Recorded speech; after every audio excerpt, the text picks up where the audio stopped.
Followers बनते हैं, इससे ज्यादा तो विदेशी बनते ही नहीं। तो बड़े तगड़ा बड़ा गुरु कौन, जिसे सदगुरु कहा जाए।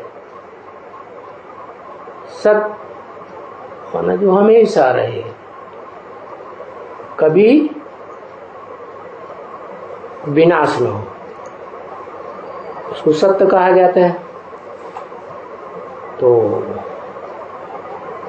ये तो द्वापर युग से आए हैं, द्वापर युग से बाद कलयुग खत्म होगा तो ये गुरु लोग भी खत्म हो जाएंगे। फिर सारी दुनिया का उद्धार कौन करेगा? वो गुरु चाहिए ना। तो वो कौन है? वो गुरु है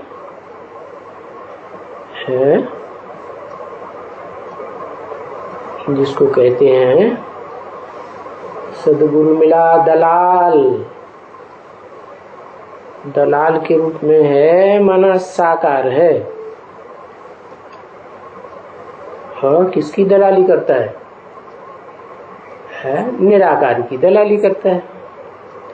और धर्म पिताएं भी निराकार को मानते हैं, लेकिन वो ये नहीं जानते कि बड़े से बड़ा दलाल कौन है, बड़े से बड़ा गुरु कौन है। छोटे छोटे गुरु तो फिर झूठे गुरु हो गए ना, सच्चे तो नहीं हुए ना। सच्चा तो सदा काल का होना चाहिए। तो सच्चा सदगुरु वो है जो वो जानते भी हैं, नाम भी लेते हैं आदम, लेकिन फिर पूरा नहीं जानते हैं, क्योंकि वो तो सृष्टि के आधे समय के बाद ही आते हैं ना। सृष्टि जब शुरू होती है, आरंभ होती है सतयुग से, तो उस समय की तो बातें ही उनकी बुद्धि में नहीं है। माना वो तो आते ही है नरक की दुनिया में, तो स्वर्ग की दुनिया की बात उनकी बुद्धि में है ही नहीं। और सदगुरु स्वर्ग में आता है या स्वर्ग से भी पहले आता है? प्रत्यक्ष होता है संसार में। कब प्रत्यक्ष होता है? हाँ, स्वर्ग से भी पहले, क्योंकि सदगुरु का काम ही है सदगति देना, और सदगति होती है स्वर्ग में। सदगति कहा ही जाता है शरीर भी और आत्मा भी, दोनों की सदगति हो, दोनों सुख शांति से रहें। तो वो सदगुरु जो है, धर्म पिताएं तो जो विदेशी हैं, स्वदेशी हैं, वो तो मानते हैं निराकार को, लेकिन वास्तव में वो ये नहीं जानते कि वो निराकार कैसे नई दुनिया बनाता है। स्वर्ग को मानते हैं, जैसे आदम को मानते हैं, वैसे पैराडाइज को भी मानते हैं, जन्नत को मानते हैं, लेकिन जानते नहीं वो कैसे स्थापन होती है। तो वो आदम जानता है क्या? आदम तो सृष्टि का आदि है, आदि पुरुष, आदि मनुष्य, आदि मानव, तो वो जानता है क्या? है वो भी जन्म मरण के चक्र में आते आते सब भूल जाता है। उसकी आत्मा भी कमजोर हो जाती, तामसी बन जाती। तो फिर कौन बताएगा? वो ही बताएगा जिसको सब मानते हैं। सारी दुनिया में भारतवासी भी मानते हैं, भारत के जो भारतीय धर्म है वो भी मानते हैं, विदेशी धर्म पिता हैं उनके फॉलोअर्स भी मानते हैं। किसको? निराकार। तो जो निराकार को सब मानते हैं, वो ही तो वास्तव में मूल है ना। क्यों? क्योंकि वो ज्ञान का अखूट भंडार है। क्यों अखूट भंडार है? क्योंकि वो जन्म मरण के चक्र में नहीं आता, गर्भ से जन्म नहीं लेता है।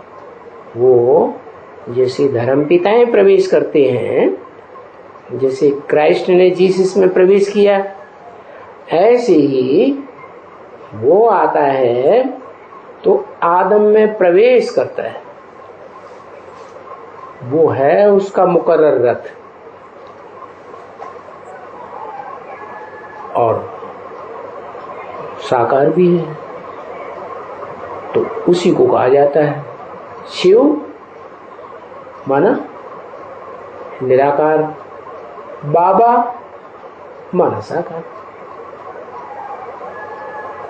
तो दोनों रूप उसमें स्थायी हो जाते हैं, तब कहा जाता है शिव बाबा। तो वो शिव बाबा ही सारी दुनिया की सदगति करता है, धर्म पिताओं की भी सदगति करता है, जो बड़े से बड़े इस दुनिया के गुरु माने जाते हैं। तो बताया गुरु कोई को भी नहीं कहा जाता है सिवाय एक के। कौन एक? सदाशिव है। सदाशिव कहें? कौन है सदाशिव? है सदाशिव किसे कहें? इस सृष्टि पे सदा कौन है? सदा तो एक अकाल मूर्त है, जिसे हम शिव बाबा कहते हैं। उसको काल भी नहीं खाता, अकाल है और मूर्ति भी। गुरु साकार होना चाहिए ना, मूर्ति बने साकार। तो वो एक ही सदगुरु है। और फिर ये भी बताया, जो सदगुरु है वही तुम्हारा बाप है, वही तुम्हारा टीचर भी है। माने एक ही स्वरूप है। साकार निराकार का मेल इस संसार में पार्ट बजाने वाला, जो इस सृष्टि में आदि से लेकर अंत तक साकारी प्लस निराकारी स्टेज में स्थिर रहता है। वो सदगति देने वाला है सारी दुनिया को, सर्व की सदगति करने वाला। माना सर्व माने सबकी सदगति, माने किनकी सदगति है?